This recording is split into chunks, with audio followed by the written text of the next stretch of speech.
योग, ज्ञान योग और तीसरा अध्याय का नाम है कर्म योग। तो यहाँ पर तीसरे अध्याय में अर्जुन ने भगवान कृष्ण से कहा, यदि ज्ञान को आप शेष समझती हैं तो मुझे कर्म में क्यों फंसा रही हैं। बहुत अच्छा क्वेश्चन किया है अर्जुन ने। दूसरा अध्याय का नाम था ज्ञान योग। तो जब दूसरे अध्याय में पहले ज्ञान दिया, अब तीसरा अध्याय है कर्म योग। तो यहाँ बोलते हैं कर्म करो। तो अर्जुन ने कहा, अगर ज्ञान श्रेष्ठ है तो फिर आप हमें कर्म में क्यों फंसा रहे हैं। ये भगवान से अर्जुन ने पूछा। हम भी गुरु के आगे कई दलीलें पेश करते हैं कि वो हमें कर्म से छुड़ा दे। कर्म नहीं करना चाहते तो गुरु के आगे पेश करते हैं, कर्म से छुड़ा दे। गुरु के संग रहने का सुंदर कवर चढ़ाते हैं।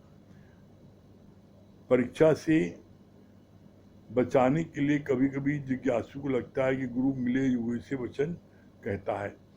यहाँ पर जो है गुरु मिले हुए से वचन कहता है। कभी कहता है कि क्या है, ज्ञान में ही अकेले आगे बढ़ो।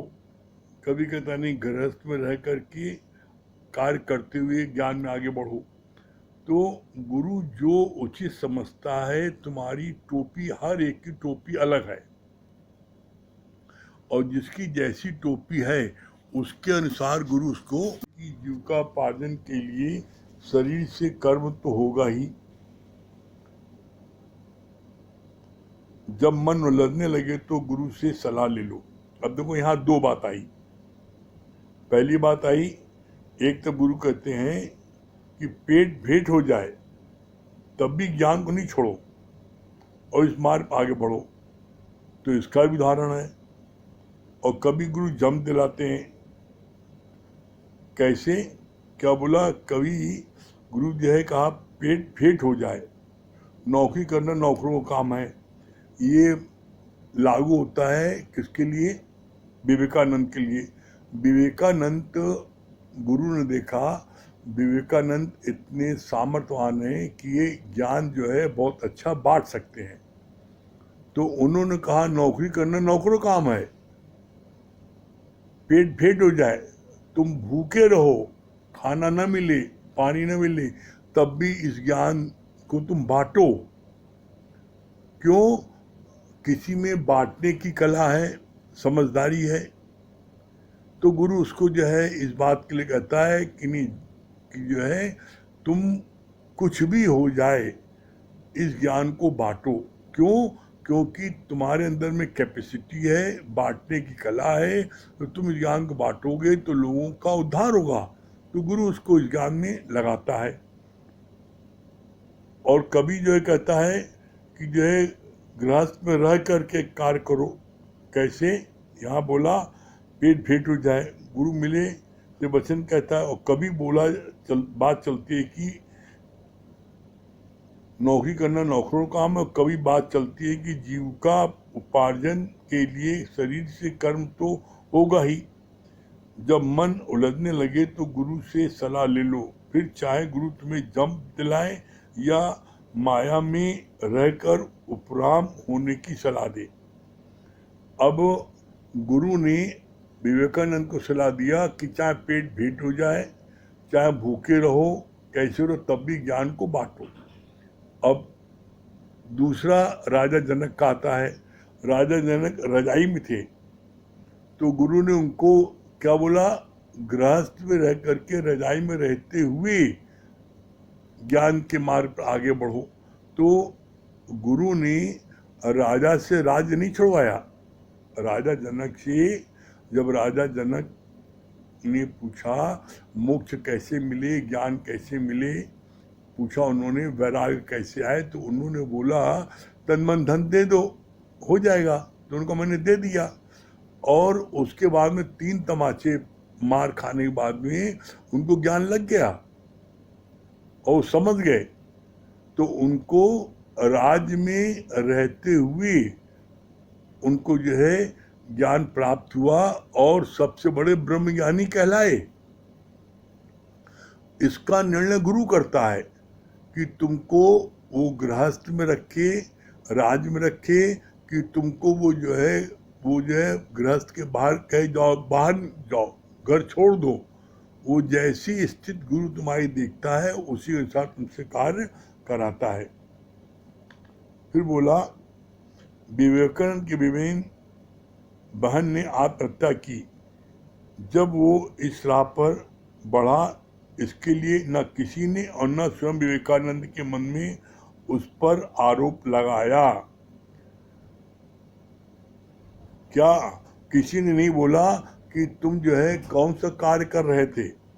तुम दुनिया में ज्ञान बांट रहे थे और तुम्हारी बहन ने सुसाइड कर लिया, तुम्हें शर्म नहीं आई? किसी ने कहा नहीं।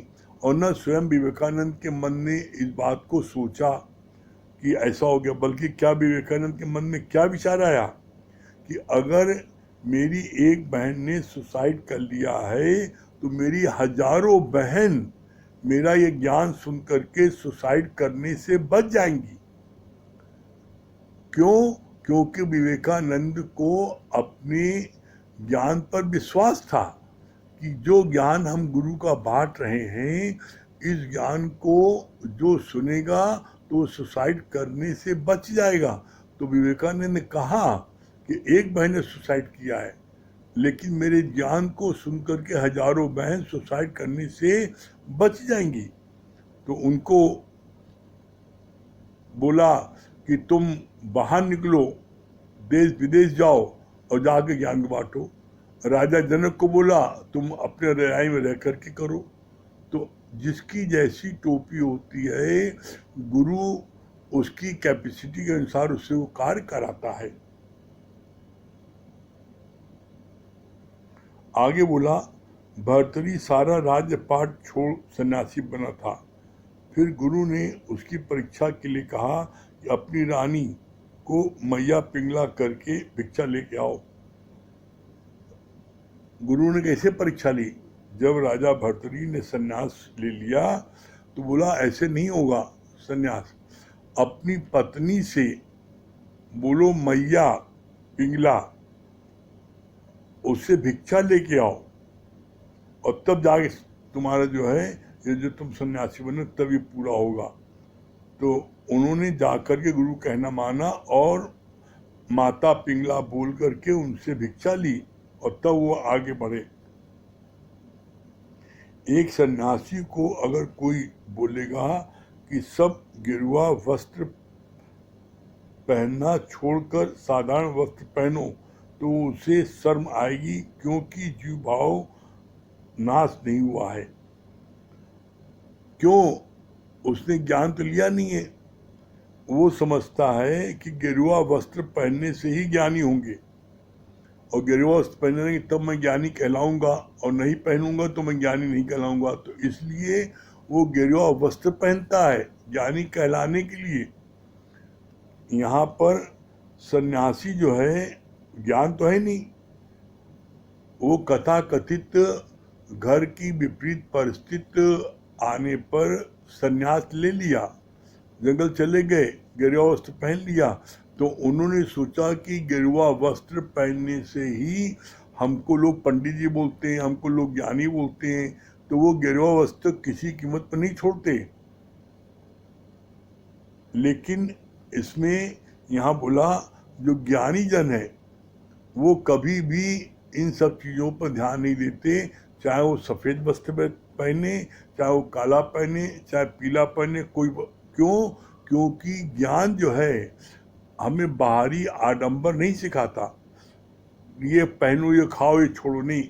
ज्ञान कहता है बी नॉर्मल एंड नेचुरल, एकदम सहज और सरल रहो, किसी बात की तकड़ नहीं करो। अरे भाई आपके पास में अगर पीला कुर्ता है, आपके पास में ब्लैक सफारी है, तो आप उसको फेंक दोगे?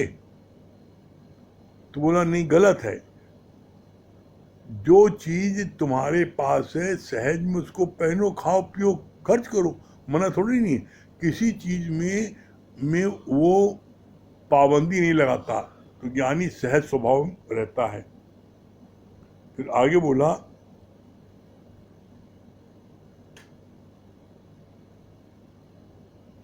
एक सन्यासियों को अगर कोई बोलेगा कि सब गिरवा वस्त्र पहनना छोड़कर साधारण वस्त्र पहनो तो उसे शर्म आएगी, क्योंकि जीव भाव का नाश नहीं हुआ है। जीव भाव का नाश नहीं हुआ है, ज्ञानी श्रेणी में नहीं आया है, उसके अंदर जीव भाव है, और जीव भाव के कारण वो गिरवा वस्तु को ही समझता है कि लोग ज्ञानी इसको बोलते हैं, गिरवा नहीं पहनेंगे वो ज्ञानी लोग नहीं कहेंगे। फिर आगे बोला, लेकिन गुरु हमें कभी गृहस्थ में भी रखता है कि वहाँ रहकर परीक्षा दो और पको, और कभी निष्काम कार्य के लिए 6 महीने घर से बाहर रहकर भी दिखाता है। गुरु आपकी कैपेसिटी को, आपकी टोपी को देख करके, आपके परिवार की सिचुएशन को देख करके, कभी वो कहता है कि अभी घर की परिस्थिति ऐसी नहीं है कि आप कहीं बाहर जाओ, आप साल भर 6 महीने घर में रहो और घर में रह करके ज्ञान को सुनो और ज्ञान को बांटो। और जब आपकी परिस्थिति दिखता है कि घर के बाहर जाने की हो गई तो 6 महीने कहता है घर के बाहर भी रहो, घर से तुम्हारी आसक्ति नहीं होनी चाहिए। मेन बात क्या है, तुम्हारी ज़रूरत क्या है। अब जैसे एज एग्जाम्पल अगर बच्चे का एग्जामिनेशन चल रहा है, बच्चे की पढ़ाई चल रही है और उसके कैरियर की बात है, तो गुरु उस समय कहता नहीं, घर पर रह करके ज्ञान को सुनो और ज्ञान को बांटो और बच्चों को देखो। और यदि बच्चे का इम्तिहान समाप्त हो गया है, बच्चा बड़ा हो गया है, सेटल हो गया है, अब आपके ऊपर ऐसी लायबिलिटी नहीं है देखने की, तो आप कहते अब 6 महीने घर के बाहर रहो। तो जिसकी घर में आसक्ति है बाल बच्चों में, वो 6 महीने घर के बाहर नहीं रह सकता, और जिसकी आसक्ति नहीं है, जो ज्ञानी है, गुरु के कहने पर वो 6 महीने घर के बाहर भी रहेगा और ज्ञान बांटेगा, उसका मन नहीं चलेगा। फिर आगे बोला,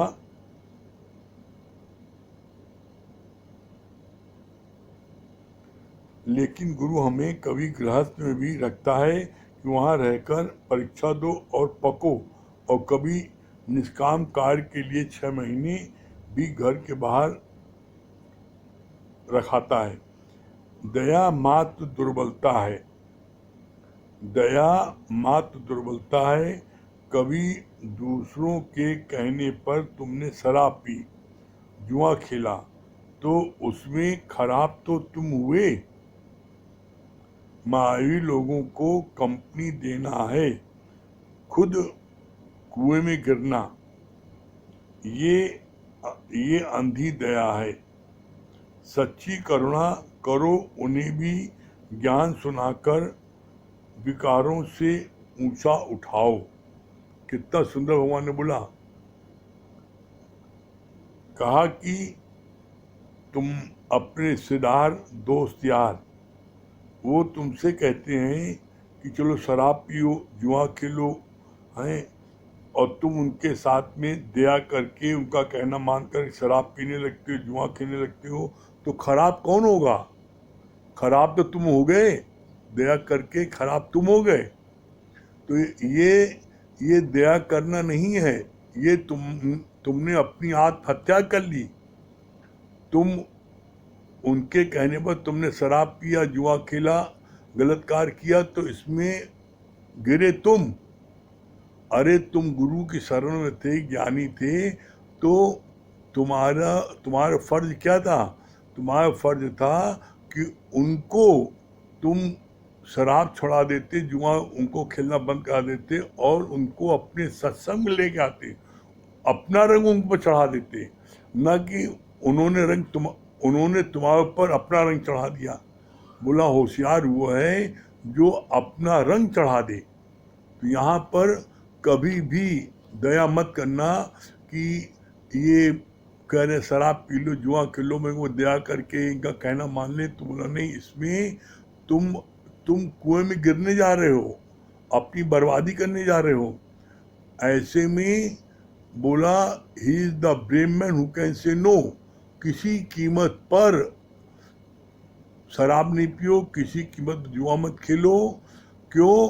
क्योंकि जितने भी घर बर्बाद हुए आज तक वो शराब पीने से और जुआ खेलने से बर्बाद हुए हैं। पांडव किसमें बर्बाद हुए थे? पांडव की पत्नी द्रौपदी जुओ में हारी थी ना, कैसी बेइज्जती सहनी पड़ी थी पांचों पांडवों को। तो जुआ जो है वो आपको बर्बाद कर सकता है, शराब आपको बर्बाद कर सकती है। तो ऐसे में भूल के भी कोई कुछ भी कहे, कितना कहे, उससे नाता तोड़ लो, दोस्ती तोड़ दो, रिश्तेदारी तोड़ दो, उसको वहाँ जाना बंद कर दो। ऐसे लोगों का संगी मत करो जो तुमको इस चीज के लिए प्रेरित करें। उनको अगर आप उठा सकते हो और ज्ञान में उनको अपने सत्संग में ला सकते हो तो तुम उनका संग करो और उनको करुणा करके उनको भी उस तरफ से उनको छुड़ाओ और गुरु की शरण में लेके आओ। फिर आगे बोला, कभी कभी दूसरे कहने पर तुमने शराब पी, जुआ खेला, तो उसमें खराब तो तुम हुए। मायावी लोगों को कंपनी देना है, खुद कुएं में गिरना है। अंधी दया है, सच्ची करुणा करो, उन्हें भी ज्ञान सुनाकर विकारों से ऊंचा उठाओ। फिर आगे बोला, तुम्हारे सामने बेटा बेटी आकर रोएंगे, गिड़गिड़ाएंगे, तो तुम गुरु को भी छोड़कर बैठ जाओगे। क्या बोला? तुम्हारे सामने बेटा बेटी आकर रोएंगे, गिड़गिड़ाएंगे, तुम गुरु को भी छोड़कर बैठ जाओगे। मुंह के ऊपर फर्ज का कवर चढ़ाते हैं, है मोह और फर्ज चढ़ाते हैं ना। अरे बेटा जो है ना फॉरेन से आया है ना, 4 दिन के लिए आया है ना, चला जाएगा ना, है बेटा मुक्ति तुम्हें दिला देगा। इस बात को अच्छे समझ लो, चाहे बेटा हो चाहे बेटी हो, इस संसार में कोई नहीं तुम्हारा अपना। अच्छे समझ लो, को काहू का प्रीतम जान लो मन माही। इस संसार में हर व्यक्ति अपने स्वार्थ से जुड़ा है, चाहे बेटा हो चाहे बेटी हो। जब तक उसका स्वार्थ पूरा हो रहा है तब तक तुम्हारे को पूछ रहा है, और जिस दिन स्वार्थ पूरा नहीं होगा उस दिन नहीं पूछेगा। आज अगर इस बात पर विश्वास नहीं होता है तो आप देख लो, अपने ही खानदान में आप देख लो, जो बुजुर्ग हो गए हैं, जो अब जिनसे कोई कार्य नहीं होता है, जिन बच्चों को उन्होंने पाला पोसा बड़ा किया, रात दिन जगे, अपना पेट काट के उनको पाला पोसा, आज उनकी क्या दशा है? उनको बुढ़ा आश्रम में छोड़ा है, उनको कोई पूछता नहीं है, हैं? तो ये दशा तुम्हारी भी होगी अगर तुमने गुरु को छोड़ करके और तुम बाल बच्चों के मुंह में फंसोगे। तो ये जान लेना, जब तुम्हारा शरीर साथ नहीं देगा तो तुमको कोई पूछेगा नहीं। तो ऐसे में अपना उद्धार चाहते हो तो गुरु के ज्ञान में मन लगाओ और गुरु की शरण में रहो, गुरु छोड़ के नहीं जाओ। क्यों? क्योंकि उद्धार तुम्हारा गुरु से ही होगा। फिर आगे बोला, तुम गुरु को भी छोड़कर चले जाते हो, मुंह के ऊपर फर्ज का कवर चढ़ाते हैं। तुम जगत को सच मानकर बैठे हो तो दुखी सुखी होते रहते हो। दादा भगवान दुकान पर जाते भी थे, पर अगर उसके सामने निष्काम कर्म आता था तो पहले निष्काम कर्म को प्रेफरेंस देते थे। दुकान जाना गलत नहीं है, कार्य करना गलत नहीं है, लेकिन सत्संग को टॉप प्रायोरिटी देना ये जरूरी है। तो आप ये देखो कि आप टॉप प्रायोरिटी किसको देते हो। और जब आप सत्संग को महत्व दोगे तो सत्संग आपको महत्व देगा। आप महत्व देते हो बेटा बेटी को और बाद में चाहते हो कि सत्संग हमको महत्व दे, कैसे देगा। आप महत्व देते हो अपने घर वालों को और गुरु को बाद में पूछते हो, तो और उम्मीद करते हो, ये चाहते हो कि गुरु हमको पहले पूछे। अरे जो गुरु को पहले पूछेगा, गुरु पहले उसको देखेगा कि जो तुम गुरु को पहचानते नहीं, तुमको गुरु देखेगा पहले? किसको देखेगा? आप गुरु देखेगा तो आप किसको देखोगे? तो इसीलिए बोला कि गुरु कुछ नहीं करता, तुम्हारा जितना भाव का वजन होता है उतना ही जो है सामान रखा जाता है। जैसे तराजू पर अगर आधा किलो का भाव का वजन है तो उधर आधा किलो गुरु रखता है। अगर तुम्हारा 5 किलो का है श्रद्धा तुम्हारी, तो गुरु को 5 किलो माल रखना पड़ता है। अपने अंदर जांचो कि आपके अंदर में गुरु के प्रति कितनी श्रद्धा विश्वास प्रेम है। जितना आपके अंदर होगा उतना गुरु को रखना पड़ेगा। गुरु अपनी तरफ से कुछ नहीं करता। गुरु जितना आप भाव जगाओगे उतना भाव जो है आपको मिलेगा। तो आप करके देखो, आपको निश्चित आपको जो है आनंद की प्राप्त होगी। आप गुरु के वचन को मान के देखो और अपना उद्धार चाहते हो तो याद रखना, मत कोई भूले भरम संसार, गुरु बिन कोई न उतरे भव पार। बिना गुरु कोई भव पार नहीं उतर सकता है। इसलिए हमें सबसे टॉप प्रायोरिटी गुरु के वचनों को देना चाहिए। करके देखो, और अगर आपको आनंद न मिले तब कहना। हाँ, संगीता रानी।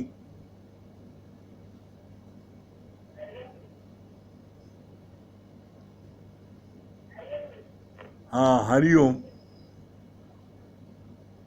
क्या बता रही संगीता रानी?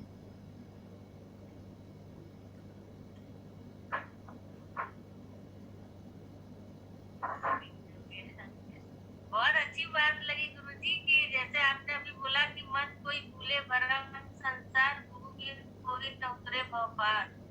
मतलब सही बात है कि बिना गुरु के कोई भव पार नहीं उतर सकता है। बहुत अच्छी बात लगी ये। और चलिए। एक बात ये भी अच्छी लगी कि जैसे ज्ञान जो है हम किसको टॉप प्रायोरिटी देते हैं, गुरु को देते हैं, ज्ञान को देते हैं, या माया के कार्य को देते हैं। ये बात अच्छी लगी। हाँ, महेश भैया क्या बता रहे हैं? हरिओम। क्या बता रहे महेश भैया?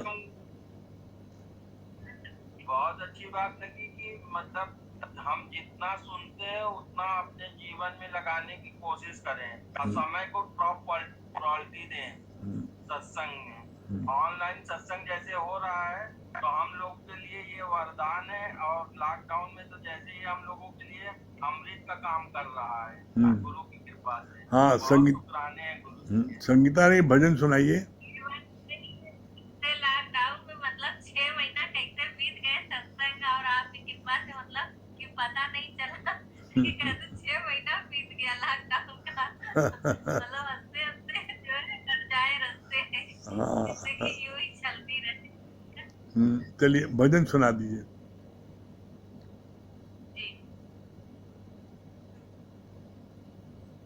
और नहीं कुछ तुमसे कहना, और नहीं कुछ तुमसे कहना, मेरे सतगुरु, मेरे सतगुरु, मेरे सतगुरु।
हरिओम।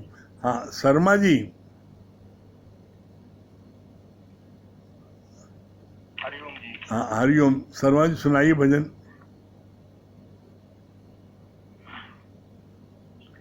तुम्ही हो माता पिता, तुम्ही हो बंधु सखा, तुम्ही हो माता पिता, तुम्ही हो बंधु सखा, तुम्ही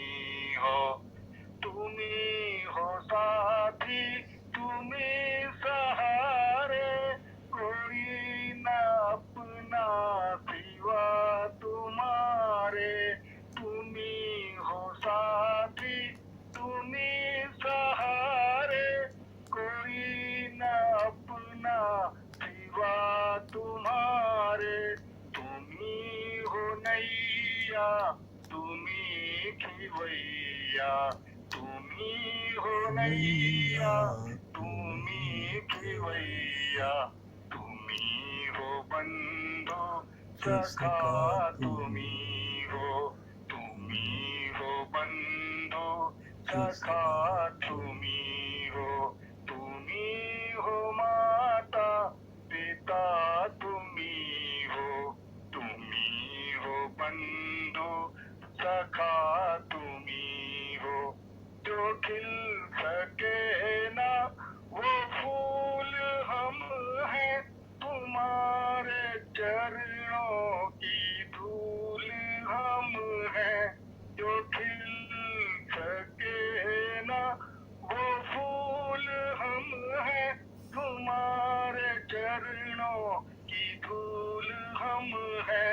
दया की दृष्टि सदा ही रखना, दया की दृष्टि सदा ही रखना, तुम्ही हो बंधु सखा, तुम्ही हो बंधु सखा, तुम्ही हो माता पिता, तुम्ही हो बंधु सखा, तुम्ही हो बंधु सखा, तुम्ही हो। हरिओम। बहुत सुंदर शर्मा जी, बहुत बढ़िया। चलिए ओम को जाप कर लें शर्मा जी।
सभी प्रेमियों को हरिओम।